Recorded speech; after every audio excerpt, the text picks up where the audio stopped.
ሰላም ተማሪዎች እንደምን አላችሁ? ዛሬ ተዘጋጅቼ የቀረብኩላችሁ የ11ኛ ክፍል ጂኦግራፊ ዩኒት 1 ክፍል 5 ነው። ዛሬ የምንማማርበት የትምህርታችን ርዕስ Distributions of Continents and Oceans የሚል ይሆናል። እንደምታስታውሱት ባለፈው ክፍል 4 የጂኦሎጂካል ታይም ስኬል ሰብዲቪዥን እነማን እንደሆኑ ጂኦሎጂካል ታይም ስኬል በኢዮን በኢራ በፔሪድ በኢፖች እንደሚከፈሉ እና በእያንዳንዱ ኢራ እና ፔሪድ ምን አይነት ጂኦሎጂካል ኢቨንት እንደተካሄዱ አይተን ነበር። ዛሬ ደግሞ እኛ የምንኖርባት መሬት ትባላለች። ከፀሐይ 3ኛ ደረጃ ርቀት ላይ የምትገኝ በመጠኗ ደግሞ በ5ኛ ደረጃ የምትገኝ ህይወት ላላቸው ነገሮች ምቹ የሆነች እሱም በከባቢ አየር በመኖሩ ለምሳሌ እንደ በቂ የሆነ ኦክሲጅን የሙቀት መጠኑም የፕሪሲፒቴሽን መጠኑም ለሰው ልጅ ተስማሚ በመሆኑ የተነሳ ለሰው ልጅ አመቺ የሆነችውን ፕላኔት የኛ ፕላኔት መሬት ትባላለች። እሷም መሬት ለምሳሌ አጠቃላይ ስፋቷ ይሄ የምታዩት ስፌሪካል ሼፕ ኦፍ እርዝ አለ። ይሄ የመሬት አጠቃላይ ኤሪያ 510 ሚሊዮን 72000 ስኩዌር ኪሎ ሜትር ነው አጠቃላይ የመሬት ስፋት።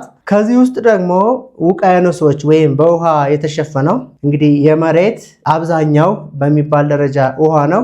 እሱም 360 ሚሊዮን ስኩዌር ኪሎ ሜትር የሚሆነው የመሬት ሽፋን ይይዛል። ስለዚህ ከመሬት ከአጠቃላይ ስፋቷ ከ510 ሚሊዮን 72000 ኪሎ ሜትር ስኩዌር አብዛኛው 363 ሚሊዮን ኪሎ ሜትር ስኩዌር የሚሆነው በውሃ ወይም በውቅያኖሶች የተሸፈነ ነው ማለት ነው። ተማሪዎች እንግዲህ ኮንቲኔንቶቹን ስናይ አጠቃላይ 7 ትልልቅ ኮንቲኔንቶች አሉ፣ 5 ትልልቅ ውሃማ አካላቶች አሉ።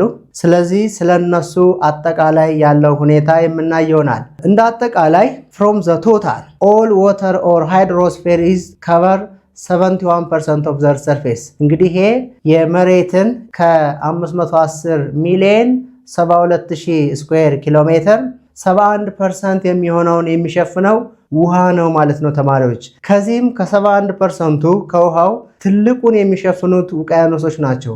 ኦሽንስ cover the largest percentage of water። ኦሽን 71%ቱን እንደ 100 ብናደርገው ውቅያኖስ ደግሞ ከዚህ 97%ቱን ይሸፍናል ማለት ነው። የመሬት አብዛኛው ክፍሏ በውሃ የተሸፈነ ነው። እሱም 71%ቱን ሲይዝ ከ71%ቱ ከውሃማ አካላት ደግሞ ትልቁን ቦታ የሚይዙት ውቅያኖሶች ናቸው ተማሪዎች። እሱም 97%ን ይሸፍናሉ። ከዛ ሌላው ወተር ፓርት የውሃማ አካላት ውስጥ ለምሳሌ ግላሽየር ኤንድ ፖላር አይስ ኬፕ ይባላሉ።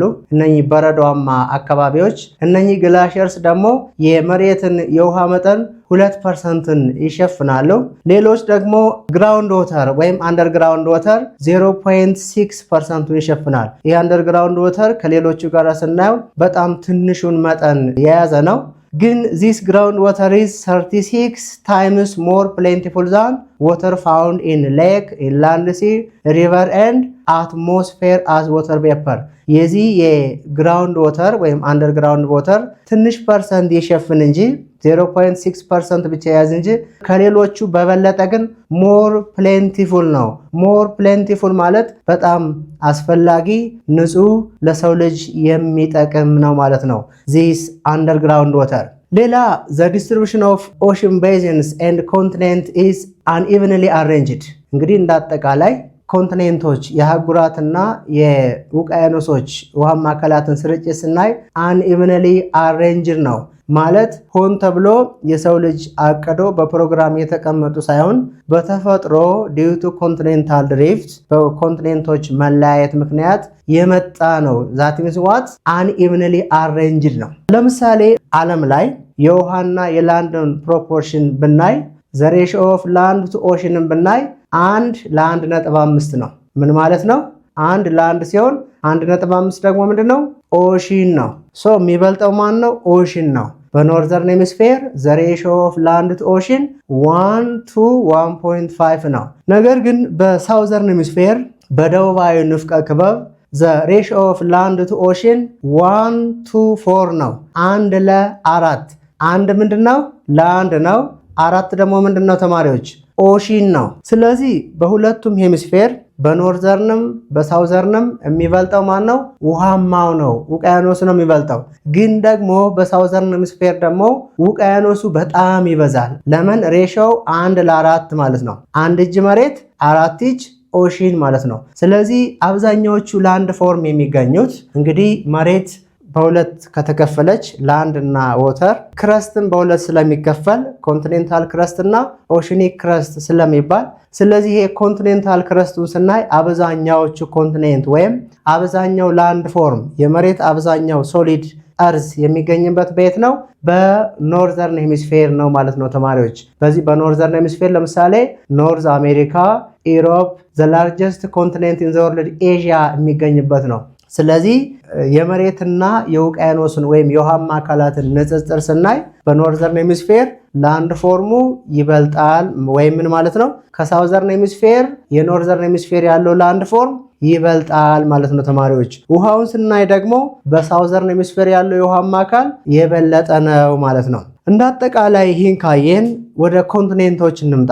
ዲስትሪቢዩሽንስ ኦፍ ኮንቲኔንት። እንግዲህ ኮንቲኔንት ወይም አህጉር ማለት መሬት በኮንቲኔንታል ድሪፍት አማካኝነት ወደ 7 አህጉራት ተከፍላለች። ሶ ኮንቲኔንትስ አር ፎርመር ዴዩ ቱ ዋት? ኮንቲኔንታል ድሪፍት ነው። በሴፓሬሽን ኦፍ ላንድ ፎርም ነው የተፈጠሩት። ሶ ኮንቲኔንት ኢዝ ሂውጅ ኤሪያ ኦፍ ላንድ። ይህ ምንድነው? በጣም ትልቅ የሆነ የመሬት አካል ነው። ኮንቲኔንት ማለት ሂውጅ ኤሪያ ኦፍ ላንድ ነው። በኮንቲኔንቶች መሃል ወይም አንዱ ኮንቲኔንት ከሌላው ኮንቲኔንት የሚለየው ደግሞ በወተር በዲ ወይም በኦሽን ነው። ሶ ኮንቲኔንትስ አር ሂውጅ ኤሪያ ኦፍ ላንድ ኤንድ ዜ አር ሴፓሬትድ ባይ ዋት? ወተር በዲ። ለምሳሌ በውቅያኖስ መካከል እዚህ ጋር ብናየው በአፍሪካ እና በሳውዝ አሜሪካ መካከል ሳውዘርን አትላንቲክ ኦሽን አለ። በአፍሪካ እና በኖርዝ አሜሪካ ወይም በኖርዝ አሜሪካ እና በኢሮፕ እና በአፍሪካ መካከል ደግሞ ኖርዝ አትላንቲክ ኦሽን አለ። በአፍሪካ እና በአውስትራሊያ መካከል ደግሞ ኢንዲያን ኦሽን አለ። በአፍሪካ እና በአንታርክቲካ መካከል ደግሞ ሳውዘርን ኦሽን አለ።